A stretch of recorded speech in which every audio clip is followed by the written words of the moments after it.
You know, there are moments in life when the feeling of being cornered is so real, so tangible, that it feels as if the walls of your own mind are closing in.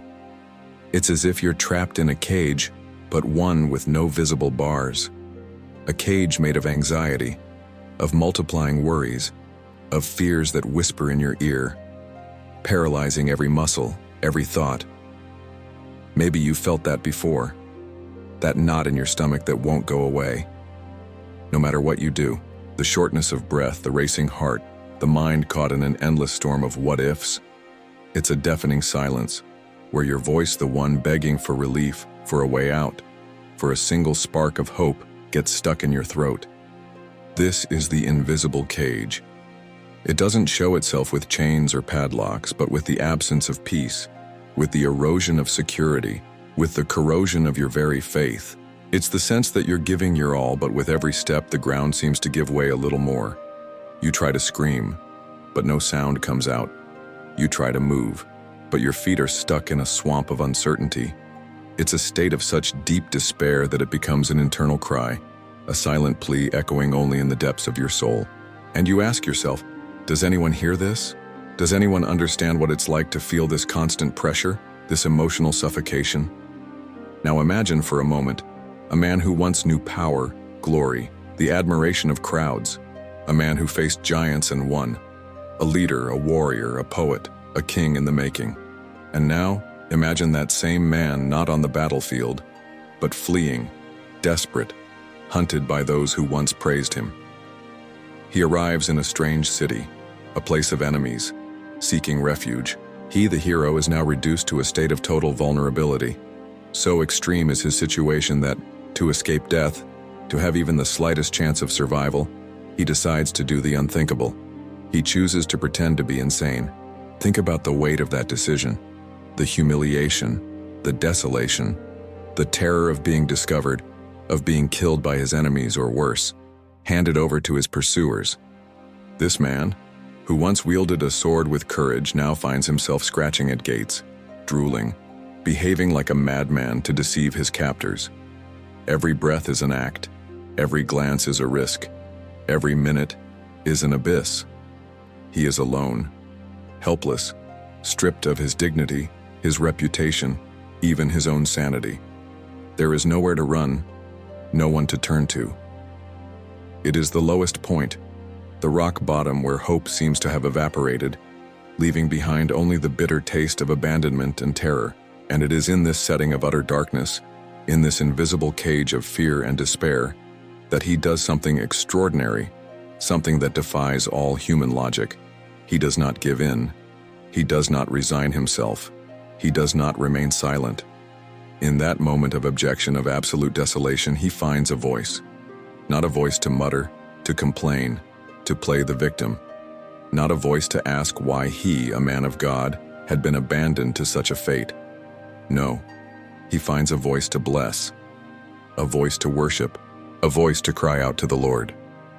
How can someone in such a state of utter desperation still choose to lift up a song of praise? What is the secret? What is the force that drives him to such a spiritual paradox? That is the question we will begin to answer. In that suffocating cage of despair we just spoke about, where every instinct screams surrender, David, in his profound desolation, did something extraordinary. He didn't just cry out in pain. He initiated what we might call the resonant call. This wasn't a casual whisper, nor a polite request.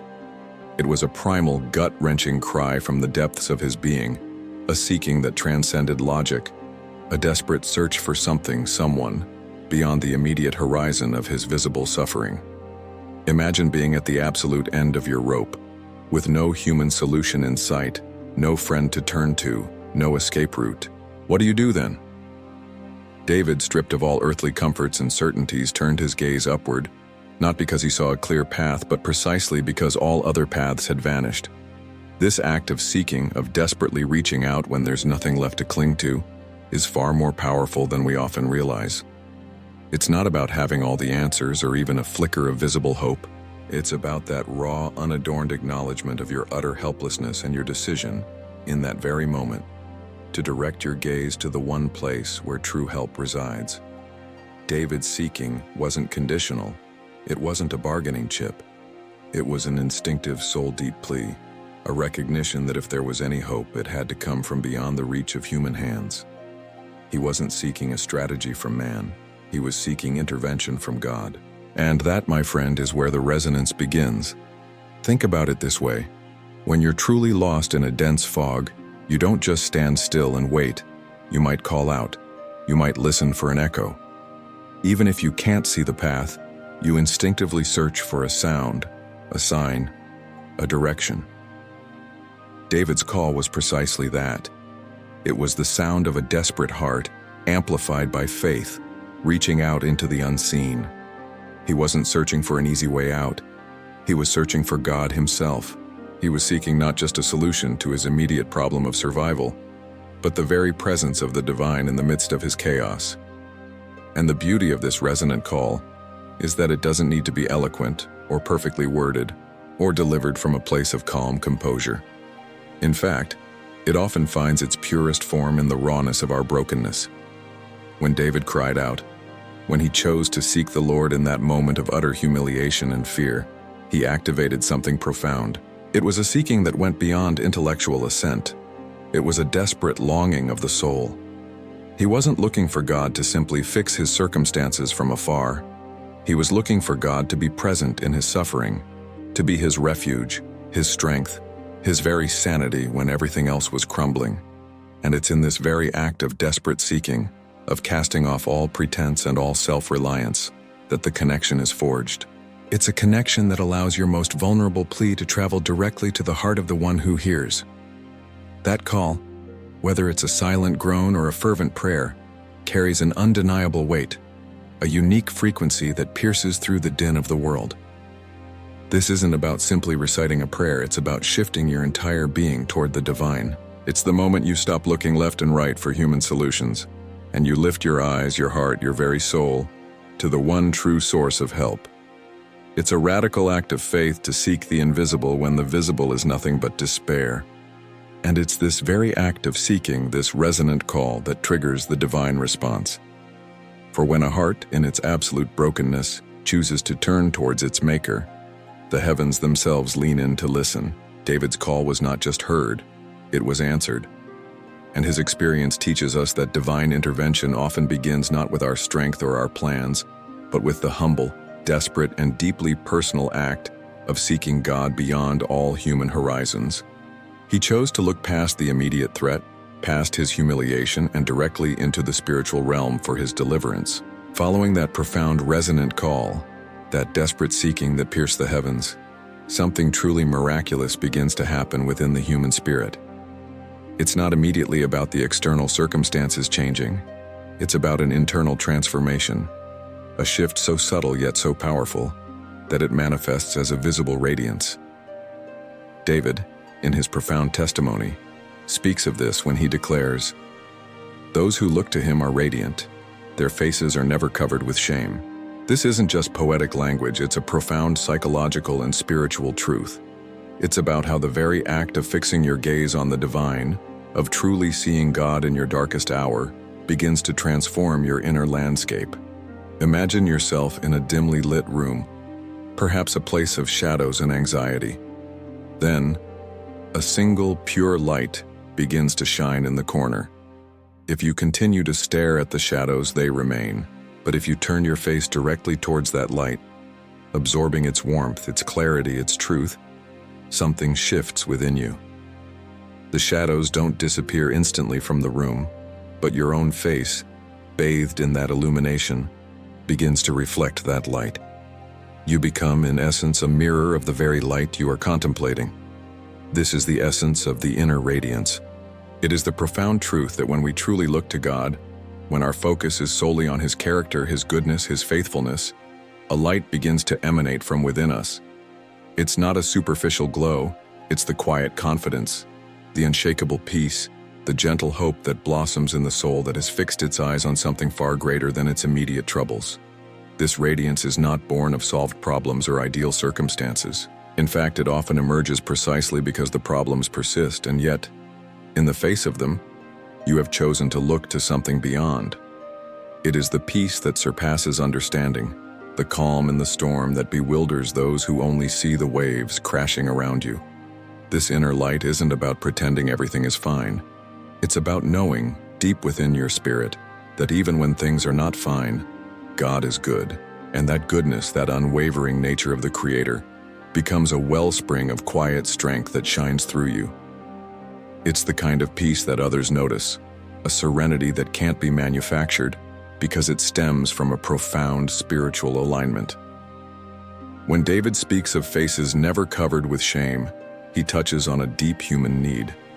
Shame is often the consequence of our perceived failures, our humiliations, our inability to cope. It's the feeling of being exposed, judged, and found wanting. But when we look to God, we are not looking at a judge who condemns our weakness, but at a loving Father who embraces us in our vulnerability.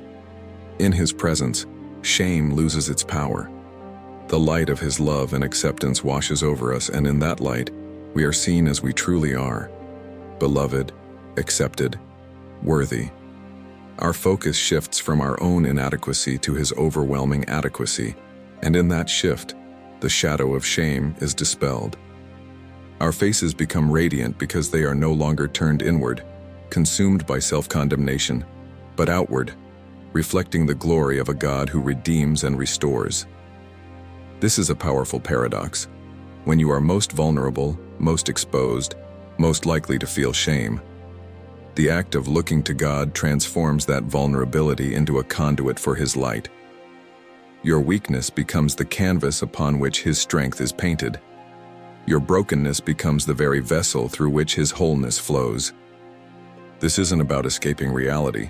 It's about fundamentally changing your experience of it. You may still be in the cage, but now the light of heaven is shining within you, making that cage a place of communion rather than confinement. This radiance becomes a testimony not of your own strength, but of the transformative power of a God who can turn deep despair into an inner glow. It is a profound shift from being defined by your circumstances to being defined by your connection to the divine. And that, my friend, is a freedom unlike any other.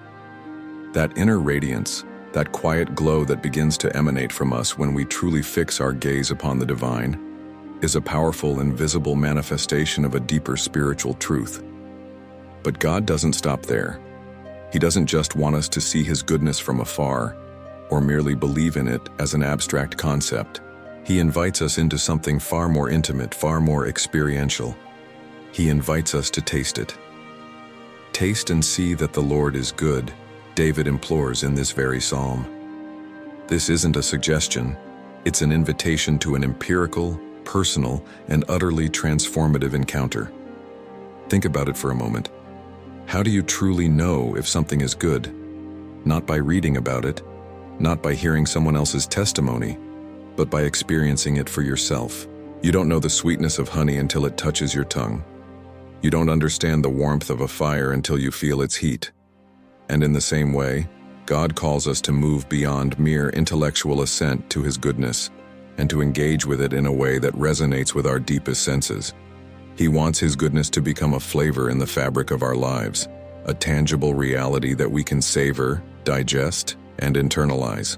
This invitation to taste and see transforms our spiritual walk into a personal laboratory of faith. It's an ongoing experiment where the variables are our trust, our obedience, and our willingness to engage with God in the everyday moments. How do we taste His goodness? Sometimes it's in the quiet provision when resources were scarce. Other times it's in the unexpected comfort that washes over us in the midst of sorrow, a peace that truly surpasses all understanding. It could be in the sudden clarity that comes to a confused mind, or the gentle touch of healing that permeates a wounded heart. Each of these moments, no matter how small, is a morsel of His goodness, placed before us for our spiritual palate to discern and appreciate. Consider the times when you have felt utterly lost and suddenly, an answer, a person, a single verse of Scripture arrived precisely when it was needed most. That wasn't coincidence, my friend. That was a taste. When you've poured out your heart in prayer, feeling overwhelmed, and then a sense of calm, a whisper of reassurance, settles over you, That too is a taste. It's God's way of saying, I am here, I am good, and I am working even when you cannot see the full picture. It's in these subtle yet undeniable moments that our faith moves from a theoretical belief to a living, breathing reality. We transition from hearing about His goodness to personally experiencing it, engraving it into the very core of our being. And what happens when you truly taste something good? You want more of it. Your soul begins to crave it. This repeated experience of His goodness builds a deep, unshakable conviction within us. It's no longer about what someone else told us or what we read in a book. It becomes our testimony, deeply personal and profoundly transformative. The bitterness that life sometimes offers, the sourness of disappointment, the blandness of routine, these can be counteracted by the sweet, life-giving taste of God's presence and provision. It's a reminder that even in the most challenging seasons, there is always a wellspring of divine goodness available to sustain and nourish us. So the invitation stands. Will you step into this laboratory of faith today? Will you open your spiritual senses and truly taste and see for yourself that the Lord is undeniably, consistently, and profoundly good? That inner radiance, that deep satisfaction from tasting God's goodness, leads us to another profound truth revealed in the wilderness of David's experience. Even when our souls are being nourished and our spirits are bathed in light, the reality of external threats often persists. The world doesn't always magically transform just because we've had a spiritual breakthrough. But what changes is our perception of it, and more importantly, our understanding of the unseen forces at play around us. This brings us to the concept of the Constant Sentinel, the divine presence that stands guard in the very midst of our crises. David, in his wisdom forged through hardship, declares something truly remarkable in Psalm 34. The angel of the Lord encamps around those who fear Him, and He delivers them. Think about the power of that image. An encampment. This isn't a fleeting visit, a momentary glance, or a quick intervention from a distance. An encampment implies a sustained, strategic, and deeply committed presence. It means setting up camp, making a stand, establishing a perimeter. It tells us that God's protective presence isn't just reactive, it is proactive. It's not just a rescue mission when things go completely wrong. It's a vigilant watch, a constant guard, a sentinel always on duty, observing, anticipating, and protecting. Imagine you are in a vulnerable place, perhaps exposed, feeling alone. Now picture an invisible perimeter being drawn around you, not by human hands, but by divine power. Within that perimeter, a divine sentinel, an angel of the Lord, is not just passing by, but is encamped. This signifies a settled, watchful presence. It speaks to a deep, abiding commitment. It's knowing that even when you are asleep, or distracted, or simply unaware of the dangers that lurk, there is a powerful supernatural force standing guard, actively watching over you. This isn't a passive presence, it's an active defense. It is a spiritual shield, a watchful eye, an ever-present force ensuring that no harm that is not permitted for your ultimate good can breach the sacred boundary of God's care. In our moments of crisis, whether they are storms of anxiety, waves of uncertainty, or direct attacks from adversity, we often feel exposed, vulnerable, and alone. The human inclination is to scan the visible horizon for threats, to brace ourselves against what we can see coming. But this verse reminds us of a deeper reality. Much of the protection we receive is from battles we never knew were fought, from dangers we never saw approaching. It's the constant sentinel, silently standing watch, diverting perils, deflecting blows, and ensuring that even in the midst of the most chaotic storms, there is a fundamental security that remains unbroken. This understanding shifts our perspective from one of constant fear to one of profound trust. We can rest, not because all threats have vanished, but because a faithful guardian is perpetually at work on our behalf. This protection is intensely personal. The angel of the Lord encamps around those who fear Him. This fear is not a cowering dread, but a reverent awe, a humble submission, a loving respect for the authority and goodness of God. It's an alignment of the heart that acknowledges God's sovereignty and His benevolent power. When our hearts are aligned in this way, we become the objects of this specific, dedicated angelic encampment. It's a promise tailored for those who choose to live in recognition of His majesty and His love. It reassures us that we are not just drops in an ocean of humanity. We are individually known, individually cared for, and individually protected by a divine system that is always active, always vigilant. So when the fears try to creep back in, when the uncertainty of tomorrow weighs heavily on your spirit, remember this profound truth. You are not navigating this journey alone. There is a constant sentinel. There is an angel of the Lord, not just nearby, but encamped around you, drawing a protective circle, a sacred space where the delivery of God's purpose for your life is assured. This knowledge can transform your fear into confidence, your anxiety into peace, and your sense of vulnerability into an unshakable assurance that you are held securely in the hands of a God who never slumbers, never sleeps, and whose protective love is an unending encampment around you. As we stand under the protective watch of the Constant Sentinel, having tasted and seen the goodness of God, we find ourselves approaching another profound truth revealed in the wilderness experience of David: God's intimate and redemptive care for the brokenhearted. It's a truth that speaks directly to the deepest wounds of the human spirit, offering not just protection from external harm, but also profound healing from internal devastation. David himself, having known the sting of betrayal, the ache of loneliness, and the humiliation of despair, understood this intimately. He proclaims with conviction, "The Lord is close to the brokenhearted and saves those who are crushed in spirit." This isn't a distant promise, it's an immediate proximity. When our hearts are shattered by loss, disappointment, or the weight of life's burdens, we often feel isolated, misunderstood, perhaps even forgotten. The natural tendency is to withdraw, to nurse our wounds in silence, convinced that no one could possibly comprehend the depth of our pain. But the psalmist declares a radical truth. It is precisely in these moments of utter fragmentation that God draws closest. He doesn't wait for us to pull ourselves together, to become whole again before He extends His hand. No, it is to the brokenhearted and the crushed in spirit that He leans in, offering an embrace of profound, unconditional care. Think of it as a divine emergency response team, dispatched precisely to the coordinates of your deepest pain. When your spirit feels utterly pulverized, when your hope has been ground to dust, when the very essence of who you are feels fractured beyond repair, that is the moment when the healer steps in, not with judgment but with tender compassion. He doesn't shy away from the messiness of our brokenness. He enters into it. He doesn't offer superficial platitudes. He offers genuine restoration. This closeness is not merely a comforting presence. It is an active, saving power.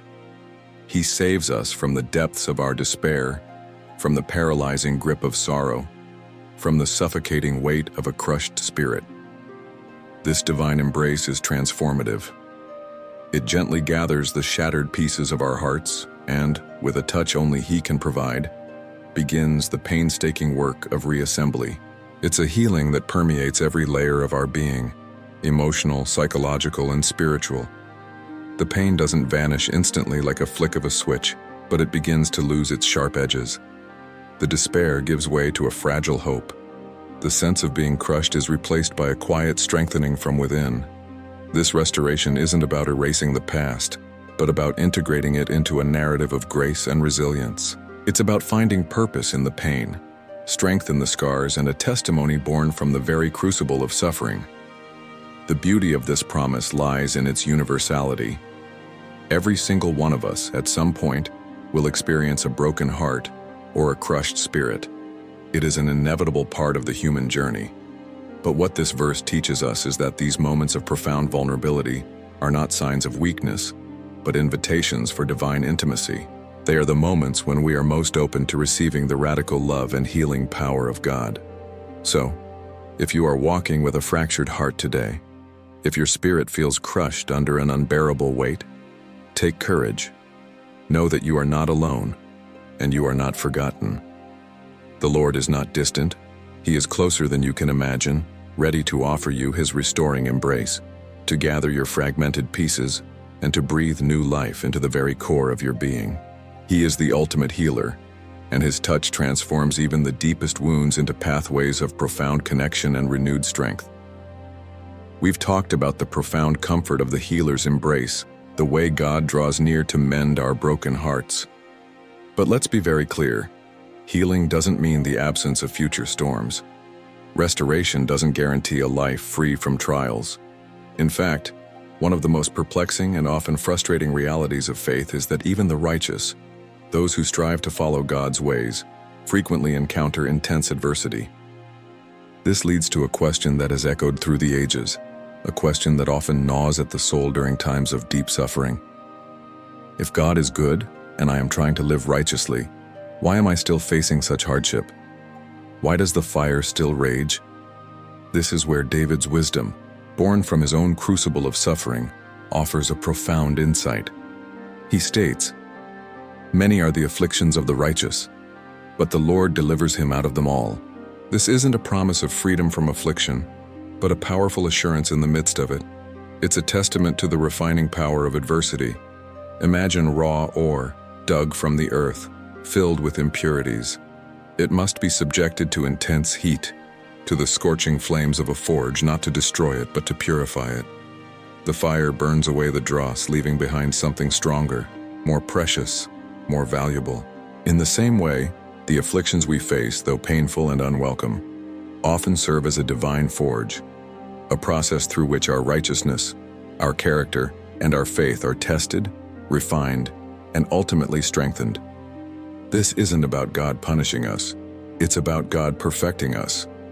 It's about Him recognizing the potential within us, the resilience waiting to be awakened, and the deeper layers of trust waiting to be forged. The fire doesn't consume us because God's hand is on the thermostat. He knows precisely how much heat is needed to burn away the impurities of self-reliance, the superficiality of a comfortable faith, and the misplaced dependencies on earthly things.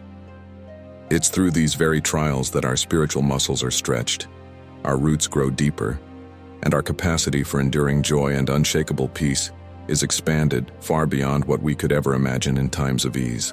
Consider the nature of true righteousness. It is not merely adherence to a set of rules.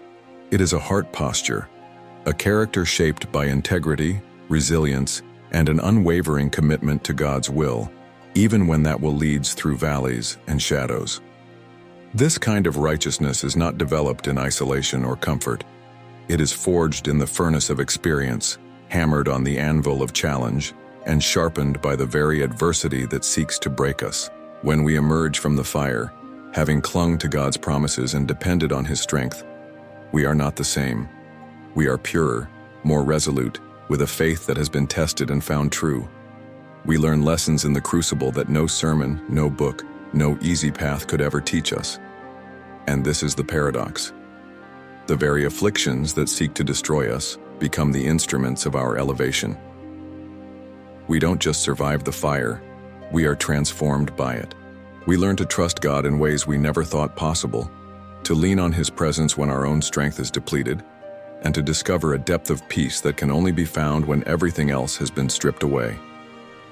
The Lord promises to deliver us out of all our afflictions, meaning He doesn't always prevent them, but He guarantees our ultimate emergence.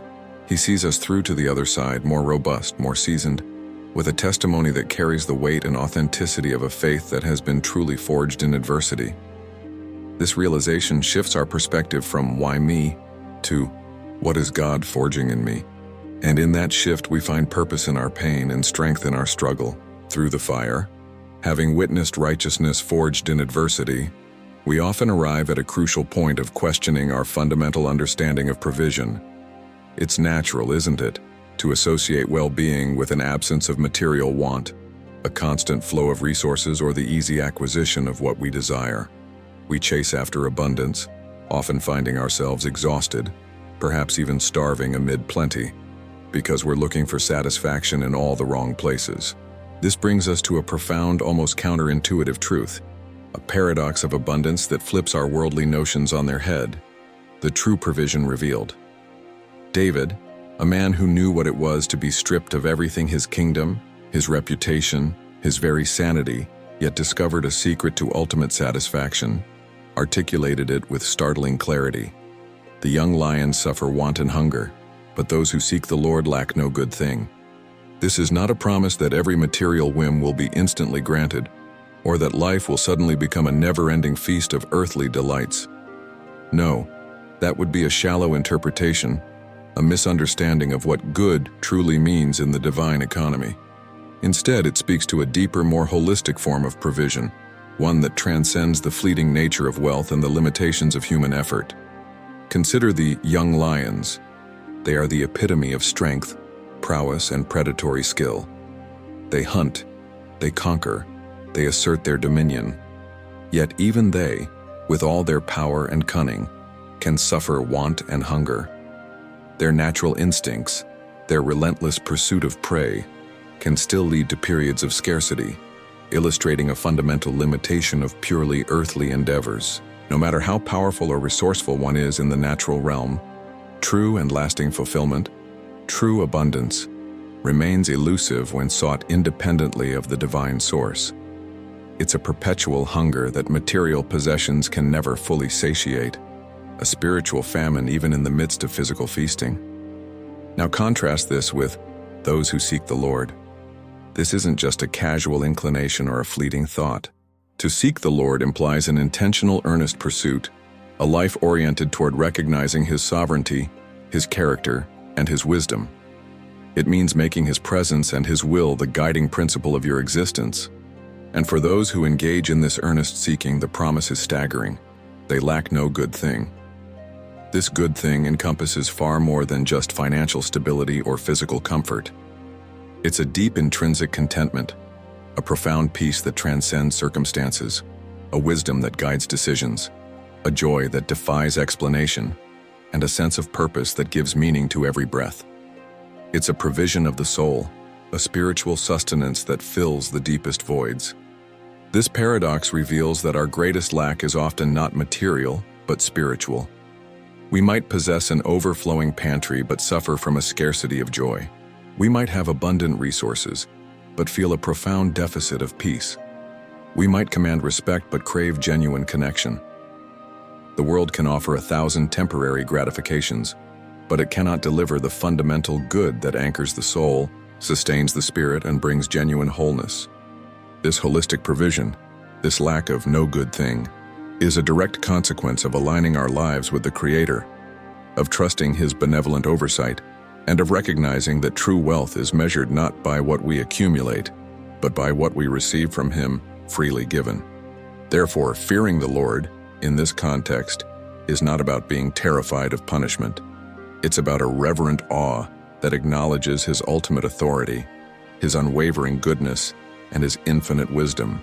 It's an understanding that true security and abundance are found not in accumulating more, but in drawing closer to the inexhaustible source of all good things. When we embrace this paradox, when we understand that our pursuit of Him inherently grants us access to every good thing we truly need, not just what we want, our anxieties about scarcity begin to dissipate. We discover a richness that cannot be stolen, a provision that cannot be depleted, and a satisfaction that the young lions in all their earthly might can never truly grasp. This is the profound truth of divine provision, a feast for the soul, ensuring that when you truly seek Him, you will find yourself in an abundance that defies worldly logic. We've navigated the terrain of the paradox of abundance, realizing that true provision far transcends the material. Now we arrive at an even deeper, more comprehensive aspect of God's work in our lives, a concept that wraps around all we've discussed so far and brings it to a powerful culmination. The return of the soul, a journey to redemption that encompasses not just rescue, but a holistic restoration. David, emerging from his deep despair and miraculous deliverance, understands that God's salvation is not merely a temporary reprieve from a specific crisis, but an ongoing process of redeeming every facet of our being. He declares, "The Lord redeems the soul of His servants, and none of those who trust in Him will be condemned." This goes far beyond escaping a physical threat. It speaks to a profound, eternal liberation. Think about the word redemption. It implies a buying back, a restoration to a rightful state. a rescue from bondage, a reclaiming of what was lost or forfeited.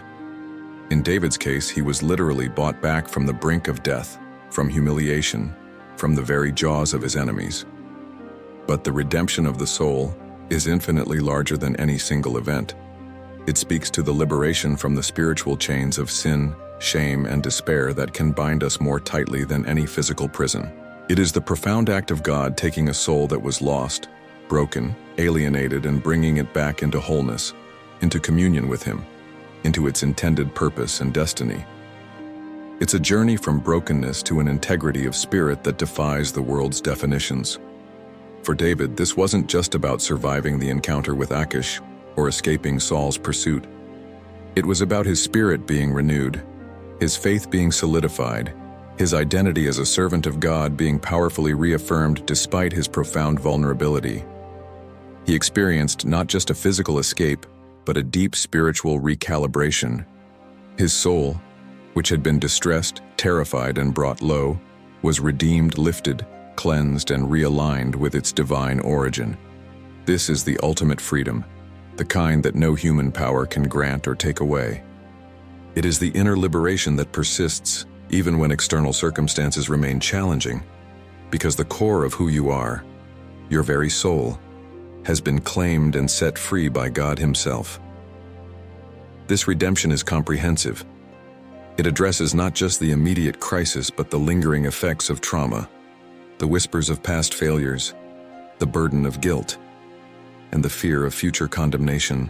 When David says none of those who trust in Him will be condemned, he's speaking to the profound peace that comes from knowing your past is forgiven, your present is secured, and your future is held in divine hands. It's the assurance that despite your imperfections, your struggles, and your moments of weakness, God's grace is sufficient, His love is unwavering, and His redemptive power is constantly at work to make you whole. This promise removes the crushing weight of self-condemnation and external judgment, allowing the soul to breathe freely, to truly return to its pristine state of peace and acceptance. The journey of redemption is an ongoing process, not a one-time event. While there might be pivotal moments of deliverance, the full redemption of the soul unfolds over a lifetime of trusting God. It involves a continuous yielding of our brokenness to His healing touch, a consistent reliance on His grace to overcome our weaknesses, and a steady walk in the light of His truth that progressively transforms us from within. It's the process where fear gives way to faith, anxiety to peace, and despair to an unshakable hope. This journey is characterized by a gradual unwrapping of God's love and purpose for us, revealing layers of healing and restoration we never knew we needed. Ultimately, the return of the soul signifies a deep homecoming. It's coming back to who we were always meant to be, restored to our true identity as beloved children of God, free from the distortions and damages of a fallen world. It means our spirits are alive, our emotions are increasingly aligned with truth, and our bodies are vessels for His glory. David's experience serves as a powerful testament that no matter how far we fall, how deeply we wound ourselves, or how relentlessly the enemy pursues us, God's redemptive power is absolute. He is always capable, always willing, and always faithful to buy back, restore, and set free the souls of those who simply place their trust in Him, leading them on a profound journey back to wholeness and unending peace. We have reached the end of this journey through the depths of Psalm 34, guided by David's visceral experience. We began in the invisible cage, that suffocating despair that imprisons us without bars, and saw how, even there, David issued a resonant call, a desperate search for God beyond any visible horizon. We witnessed the emergence of an inner radiance when he fixed his eyes on the divine, transforming shame into glory. We delved into the sacred palette, the sweet and undeniable proof of God's goodness, and found comfort in the presence of the Constant Sentinel, the angel of the Lord encamped around those who fear Him. We were touched by the healer's embrace, who draws near to the brokenhearted, and understood that righteousness forged in fire is a divine process that refines us in adversity. We uncovered the paradox of abundance, realizing that those who seek the Lord lack no truly good thing, and we celebrated the return of the soul, the redemptive journey that frees us from all condemnation. Now the invitation is for you. David's story is not just a historical record, it is a model, a map, a living testament to God's faithfulness that extends across centuries to touch your life, here and now. This psalm is an echo of the universal human experience: pain, searching, discovery, transformation. And the truth is, you are at this very moment writing your own Psalm 34. Every challenge you face, every tear you shed, every prayer whispered in the early hours, every victory you celebrate, every moment of trust amidst uncertainty is composing the verses of your own song of redemption. The challenge, and the beauty, lies in consciously choosing how you will embark on this psalm. You can remain in the cage of despair, or you can, like David, utter that desperate cry of seeking. You can allow shame and fear to consume you, or you can lift your eyes to the divine and allow His light to radiate through you. You can doubt His goodness, or you can taste and see for yourself the sweetness of His presence. You can feel alone and unprotected, or you can trust that a sentinel is encamped around you. You can hide your wounds, or you can allow yourself to be embraced and healed by the Master. You can become bitter from adversities, or you can allow them to forge within you an unshakable righteousness. You can relentlessly pursue what the world offers, or you can seek the Lord and discover an abundance that transcends any material possession. And you can surrender to condemnation, or you can surrender your soul to be redeemed, whole and free. Your Psalm 34 will be a living testament. It will be visible, tangible proof for yourself and for those around you that God is real, that He hears, that He acts, and that He is faithful. It will be your story of how despair turned into praise, scarcity into sufficiency, pain into purpose, and the shadow of death into the light of life. Do not wait for perfect circumstances to begin to praise, to begin to seek, to begin to trust. It was in the gutter of humiliation that David opened his mouth to bless the Lord, and it was from that point of utter helplessness that his story of deliverance and victory began to be written. May your Psalm 34 be a resonant echo of divine truth in a thirsty world. May your life be the melody of redemption, the harmony of provision, and the unmistakable rhythm of a soul that has found its refuge, its healing, and its true abundance in the Lord. It's not just about David, it's about you. It's about your journey. It's about your testament. Start writing it, or better yet, start living it today.